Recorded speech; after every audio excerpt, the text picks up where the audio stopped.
ఉంటుంది. 1980కి ముందు ఉన్న ఫోటోలు చాలామంది ఇచ్చినారు సార్ మాకు. వాళ్ళందరూ ఫోటోల్లో ఇక్కడ బతుకమ్మ ఆడుతున్నట్టు వాళ్ళ ఫోటోలు కూడా మాకు ఇచ్చినారు. అంటే ఇక్కడ చెరువు ఉన్నది అనేది ఇది మనకు అది నిజం అన్నమాట. దీన్ని మేము ఈ చేసేటప్పుడు ఒక అడుగు తవ్వంగానే, అంటే ఏప్రిల్లో మొదలెట్టాము ఇది ఈ చెరువు పునరుజ్జీవం కార్యక్రమం చేయడం అనేది. ఒక అడుగు తవ్వంగానే నీళ్లు ఇట్లా బయటికి వచ్చేస్తుండే అనమాట.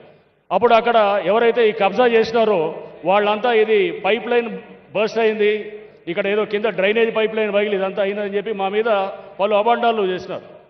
దీన్ని ఒక సుదీర్ఘమైన న్యాయ పోరాటంలో కూడా మా లీగల్ టీము హైదరాబాద్ మన హైకోర్టులో, తెలంగాణ హైకోర్టులో ఉన్నటువంటి మన లీగల్ టీం అందరూ కూడా మాకు ఎంతో సహకరించి ఇక్కడ జిహెచ్ఎంసీ, రెవెన్యూ, హెచ్ఎండిఏ అందరు డిపార్ట్మెంట్స్ కూడా ఒక సమన్వయంతో దీన్ని మళ్ళా మనం ఈ షేపుకి తీసుకొచ్చాం. ఇక్కడ ఆల్రెడీ ఈ ప్రాంతంలో ఇందాక మహిళలు చెప్తున్నారు సార్, 25,000 రేటు పెరిగిందని అంటున్నారు.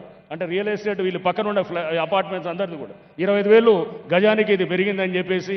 అంటే ఈ చుట్టుపక్కల ఉన్న వాళ్ళకి, అంటే మేము రియల్ ఎస్టేట్ గురించి మాట్లాడలేదు, ఆహ్లాదకరమైనటువంటిది. అంటే ఒక బతికేదానికి మనకి ఒక బెంజ్ కారు ఉండొచ్చు, లేకపోతే 20 కోట్ల విల్లా కొనుక్కోవచ్చు, కానీ బయటకు వస్తే బురదలో తిరిగేదానికి అది జీవితం కాదు. అది క్వాలిటీ ఆఫ్ లైఫ్ అందించడానికి గౌరవ ముఖ్యమంత్రి గారు తీసుకొచ్చిన ఒక సంస్థ హైడ్రా. ఈ హైడ్రా ఇప్పటికీ మీ అందరికీ తెలుసు, దాదాపు మోర్ దెన్ 900 ఎకరాలు 50,000 కోట్ల ఆస్తుల్ని కాపాడుతూ, దాంట్లో ఇది ఒక శాంపుల్ అన్నమాట. ఈ బతుకమ్మ కుంట అనేది కూడా ఒక శాంపుల్ మట్టుకే, ఇది ఆరంభం మట్టుకే. ఇట్లాంటి ఎన్నో కుంటలు బయటకు తీస్తాం, హైడ్రా బయటకు తీస్తుంది. తీసి దీన్ని చెరువులు పునరుద్ధరణ కార్యక్రమంలో, నాలాల పునరుద్ధరణ కార్యక్రమంలో, వీటిలన్నింటిలో కూడా పెద్ద ఎత్తున కూడా మేము ముందుకు పోతామని చెప్పేసి కూడా సభావేదికగా ప్రజలందరికీ కూడా మేము విన్నవించుకుంటున్నాం. అట్లానే అసలు ముఖ్యంగా మనం చూస్తే కనుక అభివృద్ధి కన్నా సుస్థిరమైన అభివృద్ధి, సస్టైనబుల్ డెవలప్మెంట్ వైపు వెళ్ళాలి. అంటే రేపటి తరాలకి, భవిష్యత్ తరాల కోసం అని చెప్పేసి ప్రజెంట్ తరాలు అందరం కూడా భవిష్యత్ తరాలది కాంప్రమైజ్ చేయకుండా ఆ అభివృద్ధి వైపు తీసుకెళ్తే అదే సుస్థిరమైన నిజమైన అభివృద్ధి. ఇప్పుడు మనం ఏదో కాస్త చేస్తే కనుక అది ఫ్యూచర్ తరాలది కాంప్రమైజ్ చేస్తే కనుక కాదు. రైట్. లాస్ట్గా సార్, ఇది మేము మొదలెట్టినప్పుడు ఇక్కడ ఉన్నటువంటి పేద వర్గాలు చాలామంది భయపడితే మేము ఇక్కడ వచ్చి మీటింగ్ పెట్టాం.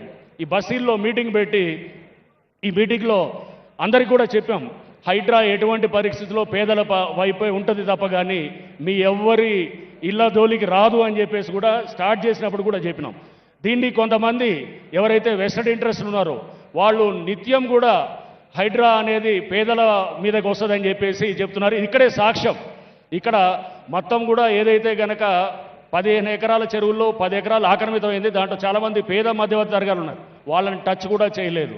టచ్ చేయకుండా కూడా మేము ఈ చెరువుని, మిగిలినటువంటి ప్రాంతాన్ని ఎవరైతే కబ్జాదారులు ఉన్నారో వాళ్ళ నుంచి ఈ చెరువుని మేము ఈ చట్టపరంగా దీన్ని తీసుకొని దీనికి ఇక్కడ ఈ విధంగా మనం తయారు చేయటం, ఇదంతా మీరు కళ్ళ ముందు కనబడుతున్నటువంటి సత్యం ఇది సార్. అట్లానే మేము మా మీద ఎన్ని విమర్శలు వచ్చినా, ఏది వచ్చినా కానీ కూడా మీరు మాకు ఇచ్చిన లక్ష్యానికి మేము అనుగుణంగా ఎక్కడ కూడా మేము, అంటే మీ చిత్తశుద్ధిని చూపిస్తూ, మా ఎక్కడైతే కార్యదక్షను చూపిస్తూ మేము మీ డైరెక్షన్లో ముందుకు వెళ్తామని చెప్పేసి ఈరోజు ఇక్కడ ఇంత చక్కటి ప్రోగ్రాం ఆర్గనైజ్ చేసిన దానికి, మీరు మాకు ఇది ఇచ్చినటువంటి దీనికి మేము నిత్యం కూడా మీకు కృతజ్ఞులై ఉంటాం సార్. Thank you sir.